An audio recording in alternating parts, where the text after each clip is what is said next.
Part of the test checks how well I do with background noise. She plays a recording of a man talking in a busy restaurant and tells me to push the button when I can no longer hear him. His voice stays the same while the background noise gets louder and louder. So finally, I press the button. "Where did he go?" I ask. "Oh, he's still here talking away, but you can't hear him because the background noise has taken over."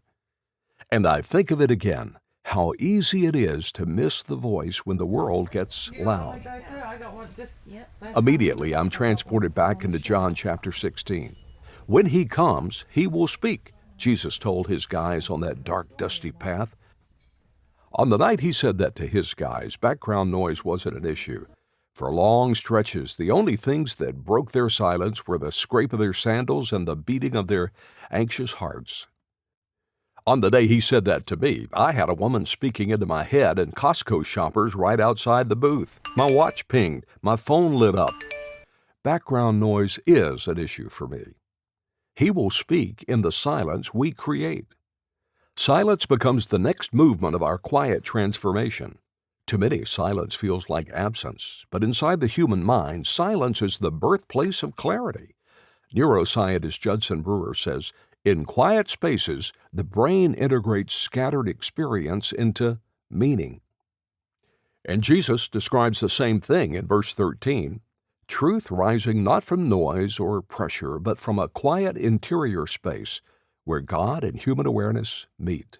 When tragedy strikes and leaves a crack in our inherited story, many of us try to fill it with rationalizations and then turn that side to the wall. Others decide to throw out their story altogether, saying, if this can happen, then everything I believed is wrong. I wanted to do both. 3-year-old Millie's cancer was the turning point for me.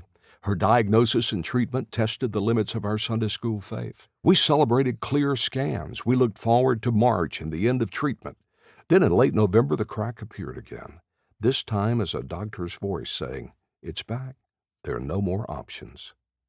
In February, the brightest little light I have ever known ceased to shine.